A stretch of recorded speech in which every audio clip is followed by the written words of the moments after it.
শুধুমাত্র গাফেল। দুনিয়ার ব্যস্ততাও ছিল না, আখিরাতের ব্যস্ততাও ছিল না, শুধুমাত্র খামখেয়ালি। আখিরাত লাগবে না ওনার, কবর লাগবে না ওনার। এই হলো আমাদের, যাদের কোরআন শরীফ অশুদ্ধ। অশুদ্ধ থাকার একমাত্র কারণ এটা, আর কিচ্ছু না। উনি তো হায়াত পাইছে, উনি 60 বছর। আর কত হায়াত দিত আপনারে? 200 বছর দিত আপনারে। আল্লাহর কোরআন শিখতে 200 বছর লাগে? কথা বলেন না। কোরআন শরীফ সহি শুদ্ধ করতে 12 বছর লাগে না? 18 বছর লাগে? এত লক্ষ বাচ্চা যদি, আপনাদেরই সন্তান, আপনাদেরই বাচ্চা কাচ্চা যদি আল্লাহর কোরআন শুদ্ধ করতে পারে, আপনি পারতেন না কেন? বইয়ে বইয়ে আলাপ করে, হ্যাঁ সেই শুনে পড়ছি না, ও কপাল খারাপ, ও বুঝছি না, ও ছোট থাকতে আব্বাই কইছে কতবার। এই সমস্ত সিহন কথা কইয়া কবরে মাফ পাইয়া যাবেন না। ফেরেশতা আপনারা ছেড়ে দিব নাকি? তো এটি আমার দ্বারে বললে কি লাভ? ওনার দ্বারে বললে কি লাভ? আপনাকে আমগৌরে হুনে কি লাভ? হ্যাঁ বলে। এই লক্ষ লক্ষ ছেলে পেলেগুলো স্কুলে পড়ে, কলেজে পড়ে, মুসলমানের বাচ্চা, বাবাও মুসলমান, সন্তানও মুসলমান। কেউ কাউরে বলে না, ফুতেও কয় না আব্বা আমি কোরআন শরীফ পড়ি না, কা বাপেও কয় না ফুত কোরআন শরীফ পড়ো না। কি অপরাধ, কি পাবার আশায়? আমি বুঝেই না, এটা আমার মাথাতে ধরে। আহারে বেকুব মুসলমান, কিসের আশায় ছেলেটাকে বঞ্চিত করলে আল্লাহ? কি আশায়, কি ভোগ করছে তোমার ছেলেটা যেটা আমরা পেলাম না? কি তা? হ্যাঁ এতটুকু বলতে পারেন, অন্যায় উপার্জন, অবৈধ উপার্জন, যে কোনো মহিলার সাথে যত্রতত্র কথা বলা, মেয়ের সাথে আড্ডা দেওয়া অবৈধ। হ্যাঁ জিনা ব্যভিচারের আড্ডাখানা, গান বাদ্য, নাচ গানের উল্লাস, এগুলোর মধ্যে তো আপনারা হুজুররা যাইতে পারলেন না। এগুলোকে কোনো মানুষ যাওয়া উচিত বা ভদ্রতা উচিত, এটা কেউ বলুক তাহলে আমি যাবো? কেউ বলবেনি। কোন বিবেকবান বলবে যে অবৈধ উপার্জন করা উচিত? তো তাহলে এটা যেটা কারোই পছন্দ না, আমি কীর্তন দিতাম এটা? কথা বলেন না কেন? পরের একটা মেয়েকে নিয়ে রাস্তায় হাঁটা, এটা যদি খুব প্রশংসনীয় কিছু হয় তো এটা বলুক কেউ যে হ্যাঁ না ভাই হুজুর এটা উচিত, এটা একটা গুরুত্বপূর্ণ বিষয়, তো বলে। বলো ভাইয়া বলো। সারা রাত মোবাইলে উলঙ্গ ছবি দেখা, এটা যদি গ্রহণযোগ্য কিছু হয় তো কে বলছে সেটা বলো? নিজের ভালোর জন্য, নিজেদের কল্যাণের জন্য, নিজের পরিবর্তনের জন্য আন্তরিকতা নিয়ে, একাগ্রতা নিয়ে আল্লাহর কথা শুনুন। যিনি যতটা দিল নিয়ে, আন্তরিকতা নিয়ে শুনবেন, বিশ্বাস করেন আপনি ততটাই লাভবান হবেন। কোনো মুসলমান, এটা মনে রাখেন, যুবক বা বুড়ো, মুরব্বী, গাফেল হইলে, গাফলতের কারণে লাভবান হবেন না। এটা খুব গুরুত্বপূর্ণ। গাফেল, গাফেল এ কোন নামে শুনতেছি না? বসে বসে কদ্দুর শুনলেন, কদ্দুর ফান চাবাইলেন, কদ্দুর বসে বসে জিমাইলেন, জুড়াইলেন, বুট খাইলেন, বাদাম খাইলেন, চা খাইলেন। আমাদের দেশে ওয়াজ মাহফিলে অনেক সময় এমনটাই হয়। ওই মানুষগুলোর কোনো পরিবর্তন হয়। প্রথম কাতারে নামাজ পড়ে, প্রতিদিন প্রত্যেক জুমায় শুক্রবারে বয়ান শুনে আজকে 30 বছর 40 বছর, কিন্তু চাচার কোনো পরিবর্তন, চাচা এখনো বেরিয়ে খায়। তো কি শুনলেন আর কি বুঝলেন বলে? এখনো চা দোকানে বসে টেলিভিশন দেখে, নাচ গান দেখে, নর্তকীর ছবি দেখে। তাহলে এতটা বয়স্ক মানুষ আজকে এত বছর আল্লাহর কথা শুনে কি বুঝলেন, কি শিখলেন? জিন্দেগির সামনে প্রতিদিন টেলিভিশন, নাচ গান আপনার ঘরে বসেই দেখে, আপনি তাকায় তাকায় দেখতেছেন। আপনার বয়স 60-70, তো আপনি আপনার ঘর পরিবারকে জাহান্নাম থেকে বাঁচাবেন কোন দিন, কোন বছর? আরো কয়শো বছরের টার্গেট নিয়ে আছেন দুনিয়া? রাসূলুল্লাহ সাল্লাল্লাহু আলাইহি ওয়াসাল্লাম ইরশাদ করেছেন, আমার উম্মতের স্বাভাবিক বয়স 60 থেকে 70-এর মধ্যে। মা বাইনা সিত্তিন ওয়াসানা সাবঈন, 60 থেকে 70-এর মধ্যে। এই জন্য মনোযোগে ভাই, এই চাচা ওই মোবাইলটা হাত থেকে নামান, হাতে ধরা যে মোবাইলটা নামায় ফেলো, ভালো হবে। আমি বললাম মহব্বতের সাথে শোনেন, নিজের ভালোর জন্য শোনেন, আল্লাহর কথা শোনেন। তো বলতেছিলাম গাফেল সবসময় বঞ্চিত হয়, সামনের কাতারে থেকেও বঞ্চিত হয়। বঞ্চিত হয় মানে খামখেয়ালি, এই মন চায় না, ভাল লাগে না, এরকম খামখেয়ালি। যেন প্রত্যেকটা মুসলমান, আল্লাহ তাআলা কোরআন কারীমে বারবার বলছে গাফলত থেকে বাঁচো। খুদ আমাদের নবী সাল্লাল্লাহু আলাইহি ওয়াসাল্লাম, নবীজি সাল্লাল্লাহু আলাইহি সাল্লাম আল্লাহকে কি পরিমাণ স্মরণ করতেন বলেন তো। আম্মা জান আয়েশা রাদিয়াল্লাহু তাআলা আনহা বলেন, কানা রাসূলুল্লাহ সাল্লাল্লাহু আলাইহি ওয়াসাল্লাম ইয়াযকুরুল্লাহ ফি কুল্লি আহয়ান। নবী, ও ছেলে বাইরে আনতে, বাইরে বাইরে বেটা, ছবি তুল। রাসূলুল্লাহ সাল্লাল্লাহু আলাইহি ওয়াসাল্লাম ইয়াযকুরুল্লাহ ফি কুল্লি আহয়ান, আল্লাহ তাআলার জিকির করতেন সারাক্ষণ। আম্মা জান আয়েশা রাদিয়াল্লাহু তাআলা আনহা বলছেন, সারাক্ষণ তিনি আল্লাহ তাআলার জিকির করতেন সর্বদাই। তাহলে যিনি সারাক্ষণ আল্লাহ তাআলার ধ্যানে থাকতেন, সেই উনাকেও পর্যন্ত নবী সাল্লাল্লাহু আলাইহি সাল্লামকে আল্লাহ তাআলা বলছেন, ওয়ালা তাকুম মিনাল গাফিলিন, আপনি গাফেলদের অন্তর্ভুক্ত হবেন। নবীজিকে বলছেন, যিনি সারাক্ষণই কি করতেন, আল্লাহকে স্মরণ করতেন। তারপরেও খুদ রাসূলকে আল্লাহ বলছেন, ওয়ালা তাকুম মিনাল গাফিলিন, আপনি গাফেলদের অন্তর্ভুক্ত হবেন না। তাহলে আমাদের জন্য কি হুকুম বলেন না চাচা, আমাদের জন্য কি হুকুম? আমাদের চা দোকানে আড্ডা দেওয়ার টাইম শরীয়তের পক্ষ থেকে কয় ঘন্টা? কথা বলেন। আমাদের জন্য বিড়ি খাওয়ার অনুমতি শরীয়তের পক্ষ থেকে প্রতিদিন কয়বার?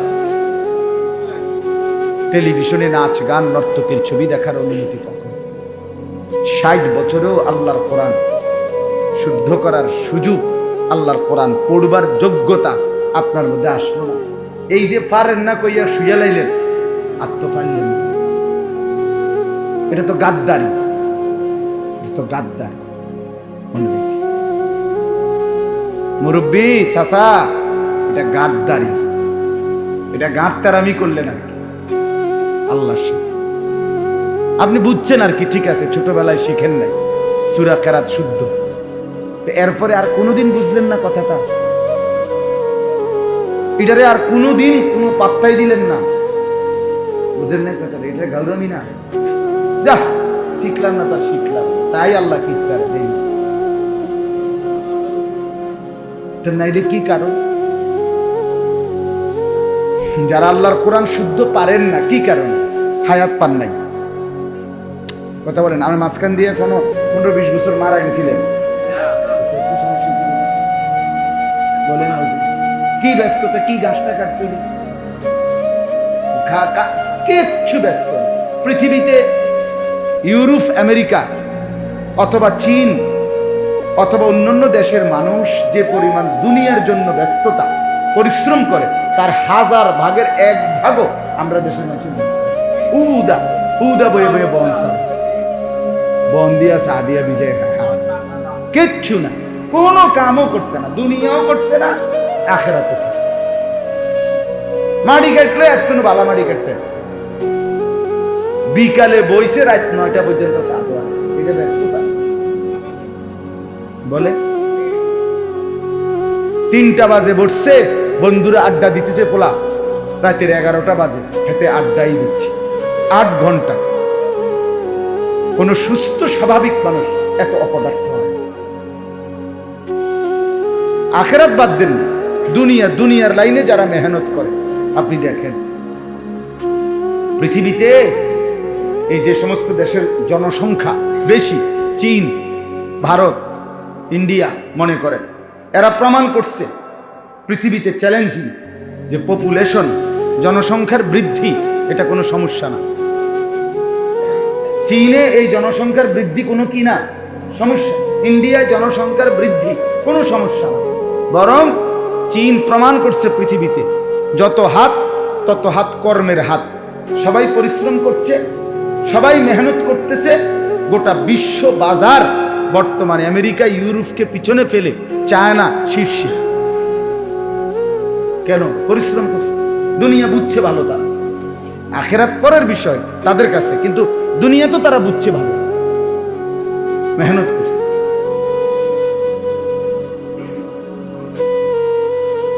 তাইলে বলে প্রতিদিন আসর থেকে মাগরিব মনে করেন এই কদ্দুর টাইম ঘুরাগাড়ি করা, এটা শরীয়তের কোন আয়াত? হুজুর বলে প্রত্যেক দিন নিয়ম মাফিক একটা মানুষের বিশ্রাম প্রয়োজন। তখন আপনি না আসরের আগে একটু বিশ্রাম করলেন, আপনি না দুপুরবেলা একটু বিশ্রাম করবেন, কিন্তু আপনি মনে করেন আসরের আগে ঘুমেতে উঠতে আসরের নামাজ পড়লো, তো উনি বিশ্রাম করে উঠছে না, তো আসরের পরে আবার ঘোরেন। তো এইটা কেমনে নিজাম বানায় নিলাম আমরা? এই জন্য বললাম আমি আমার কথা এইটাই, শুধুমাত্র গাফেল। দুনিয়ার ব্যস্ততাও ছিল না, আখেরাতের ব্যস্ততাও ছিল না, শুধুমাত্র খামখেয়ালি। আখেরাত লাগবে না ওনার, কবর লাগবে না ওনার। এই হলো আমাদের, যাদের কোরআন শরীফ অশুদ্ধ থাকার একমাত্র কারণ এটা, আর কিচ্ছু না। উনি তো হায়াত পাইছে, উনি 60 বছর, আর কত হায়াত দিত আপনারে? 200 বছর দিত আপনারে। আল্লাহর কোরআন শিখতে 200 বছর লাগে? কথা বলেন না। কোরআন শরীফ সহি শুদ্ধ করতে 12 বছর লাগে না? 18 বছর লাগে। এত লক্ষ বাচ্চা যদি, আপনাদেরই সন্তান, আপনাদেরই বাচ্চা কাচ্চা যদি আল্লাহর কোরআন শুদ্ধ করতে পারে, আপনি পারতেন না কেন? বইয়ে বইয়ে আলাপ করে, হ্যাঁ সেই সময় পড়ছি না, ও কপাল খারাপ, ও বুঝছি না, ও ছোট থাকতে আব্বাই কইছে কতবার। এই সমস্ত সিহন কথা কইয়া কবরে মাফ পাইয়া যাবেন না, ফেরেশতা আমাদের ছেড়ে দিব নাকি? তো এইটি আমার দ্বারে বললে কি লাভ, ওনার দ্বারে বললে কি লাভ, আপনাকে আমগৌরে হুনায় কি লাভ? হ্যাঁ বলে,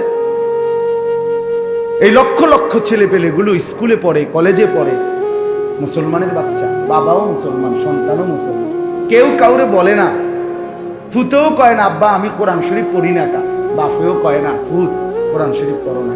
কি অপদার্থ এখানে, পদার্থ কোনটা? এত অবুঝ কেমনে হইল মুসলমান? বাপেও অবুঝ, ফুতেও অবুঝ, মায়েও অবুঝ, সন্তানও অবুঝ। আহা ভুল না বিভুল, কি ভুলে গেছে তাও ভুলে গেছে, কি মনে নাই তাও মনে নাই, কি বুঝে নাই তাও বুঝে নাই, কি ছিল কর্তব্য তাও জানে। আল্লাহকে এভাবে ভুলাই দিলেন আপনার ছেলেটাকে। সেই ছোটবেলায় 6 বছর বয়সে ছেলেটা ক্লাস 1-এ পড়ছে, 14 বছর 16 বছর কইরা ছেলেটা কিছু পড়ালেখা শিখলো। 12 বছর 14 বছরেও আপনার ছেলেটার মেয়েটার আল্লাহর কোরআন শেখার সময় কোনোদিন হলো না। কি সন্তান বড় করলেন? মুসলমানের পরিচয় কেমনে দিলেন? ছেলেটাই বা কেমনে পরিচয় দিবে? আমনে বা মুসলমান বাপ এটা কেমনে বলবেন? বলেন একজন বাবা বলে, তোমরা একটা ছেলে বলো ভাইয়া, জেনারেল ছেলে, স্কুলে পড়া অনেক ছেলে আছে এখানে, বলো কি অযোগ্যতার কারণে আল্লাহর কোরআন পারো না? আর অতিরিক্ত জেনারেল এই সবগুলো পড়া পড়ে অতিরিক্ত দুনিয়া কি ভোগ করবা যেটা আমরা পাবো না? সে একটু শুনি। কি ফাঙ্গাস, তেলাপিয়া, রুই মাছ, কাতলা মাছের বেশি তুমি কোন মাছটা খাইবা শুনছি? আচ্ছা একটু শুনি আমি, যেটা আমরা খাইতেছি না। হ্যাঁ কথা বলে না। খাট, পালং, sofa, furniture, fridge, AC, tiles, এর অতিরিক্ত কোন ফার্নিচারটা তোমার ঘরে তুমি জোগাড় করবা যেটা আমি মাদ্রাসায় পড়ার কারণে কোরআন শিখার কারণে পাবো না বা পাই নাই, সেটা কি শুনি একটু, তাহলে মিলাই দেখি আমার ঘরে আসেনি একটু কইলি তো। মানুষের স্বাভাবিক প্রয়োজনীয় সব জিনিস তো আমার আইডিয়া আমার ঘরে আছে, তো আমি শুনি একটু কি লাগবে সেটা। গরুর গোশত, মুরগির গোশত, হাঁসের গোশত, খাসির গোশত, এর অতিরিক্ত কি গোশতটা তুমি খাইবা? আফ্রিকার জঙ্গলের প্রাণীর গোশত।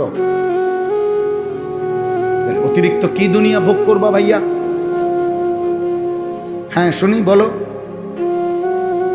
কি আহামরি, কি দুনিয়াটা আলগা কি ভোগ করলো যে কারণে বাপটা তার ছেলেটাকে বঞ্চিত করলো? কি পাবার আশায়? আমি বুঝেই না, এটা আমার মাথাতে ধরে। আহারে বেকুব মুসলমান, কিসের আশায় ছেলেটাকে বঞ্চিত করলে আল্লাহ? কি আশায়, কি ভোগ করছে তোমার ছেলেটা যেটা আমরা পেলাম না? কি তা?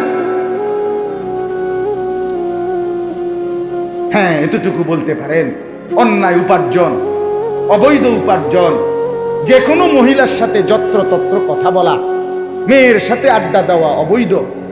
হ্যাঁ, জিনা ব্যভিচারের আড্ডাখানা, গান বাদ্য, নাচ গানের উল্লাস, এগুলোর মধ্যে তো আপনারা হুজুররা যাইতে পারলেন না। এগুলোকে কোনো মানুষ যাওয়া উচিত বা ভদ্রতা উচিত, এটা কেউ বলুক তাহলে আমি যাবো? কেউ বলবেন? কোন বিবেকবান বলবে যে অবৈধ উপার্জন করা উচিত? তো তাহলে এটা যেটা কারোই পছন্দ না, আমি কীর্তন দিতাম এটা। কথা বলেন না কেন? পরের একটা মেয়েকে নিয়ে রাস্তায় হাঁটা, এটা যদি খুব প্রশংসনীয় কিছু হয় তো এটা বলুক কেউ যে হ্যাঁ না ভাই হুজুর এটা উচিত, এটা একটা গুরুত্বপূর্ণ বিষয়, তো বলে। বলো ভাইয়া বলো, সারা রাত মোবাইলে উলঙ্গ ছবি দেখা, এটা যদি গ্রহণযোগ্য কিছু হয় তো কে বলছে সেটা বলো? তাইলে যা কিছু অতিরিক্ত ভোগ করছে সেটা তো অন্যায়, অবৈধ, অশ্লীলতা, বেহায়াপনা, অসভ্যতা, হারাম, আল্লাহর কাছেও হারাম, পৃথিবীর মানুষের আইনেও নিষেধ।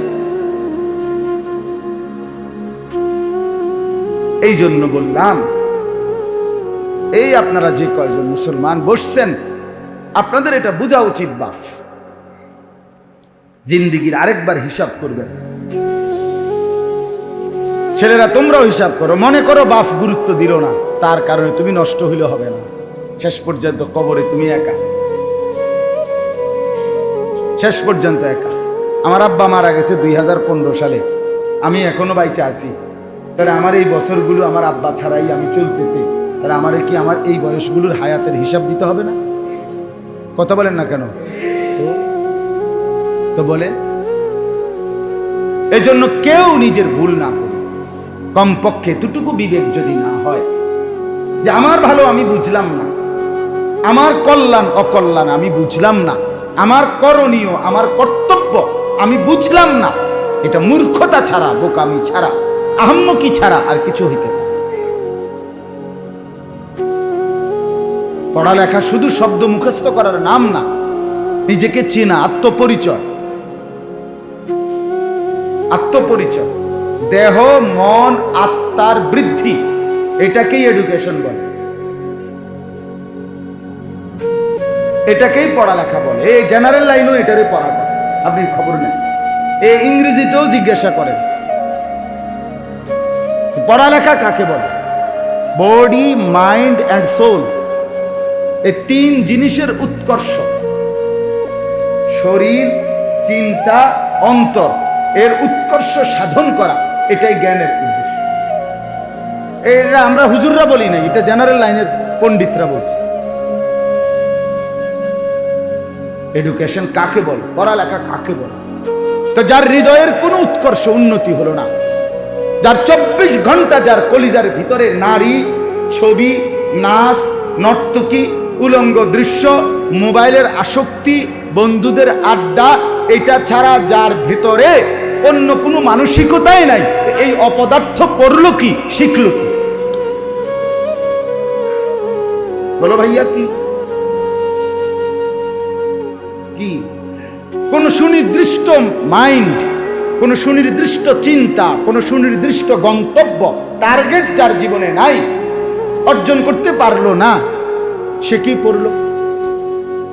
সে জানে না সে দেশে থাকলে ভালো হয় না বিদেশ থাকলে ভালো হয়, সে কি স্যার কি করলে ভালো হয় না দোয়ানদারি করলে ভালো হয়। যেটা একটা ওই বই, এইটা বুঝি প্লাস্টিক মার্কা, এটা তো প্লাস্টিক মার্কা কথা।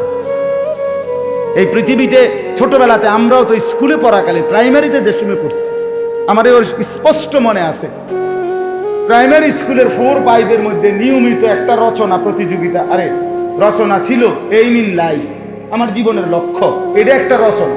ওই যে আমরা ছোটবেলায় যে রচনা লিখতাম, আমার একটি গরু, এরপরে দেয়া আমার বিদ্যালয়, আমার গ্রাম, এটি কমন আমাদের কি ছিল? রচনা ছিল। এর মধ্যে এটাও একটা ছিল, এইম ইন লাইফ, আমার জীবনের লক্ষ্য, আমার জীবনের লক্ষ্য। এটা যেই কোনো আমরা ছোট্টবেলায় প্রাইমারিতে পড়ি, আমি তো মনে করেন প্রাইমারি পড়ছি আজ থেকে 200 বছর আগে, ঠিক না? তো প্রাচীন যুগের ঘটনা হুজুর কইতে আছেন, আজ থেকে 500 বছর আগে মানুষ যখন আফ্রিকার জঙ্গলে থাকতো তখন আপনি পড়ছেন, এটা এরকম। আমার বয়স 42, তাহলে আজ থেকে 30 বছর আগে পড়ছি, ঠিক না কথাটা? তো তখনও তো আমরা পড়লাম। জীবনের একটা লক্ষ্য থাকতে হয়। আমাদের এই ছেলে পেলেদের জীবনের লক্ষ্য কি? সারা দিন যে মোবাইল টিপে তার টার্গেট কি, মানে কি করা? বলেন। আহা, তো তার বাপ, সে না ছোট, তার বাপ, অভিভাবক কই? হ্যাঁ,